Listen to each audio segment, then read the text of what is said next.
Kaibigan, isang salitang hindi basta-basta binibitawan at pinapahalagahan kahit sino man.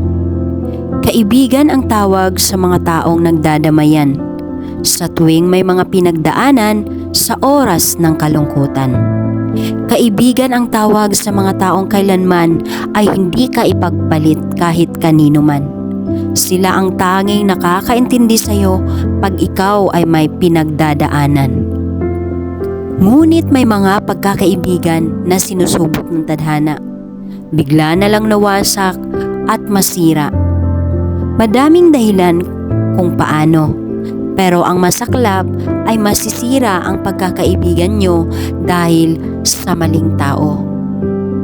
Mga maling taong pinagpalit mo sa pagkakaibigan nyo, pero lagi mong tandaan, ang totoong kaibigan ay handa kang patawarin kahit gaano man kabigat ang iyong kasalanan. Pero paalala lang, walang masama sa pagkakaroon ng madaming kaibigan. Kailangan mo lang pumili ng ilan. Dahil tandaan, kahit konti, basta tunay.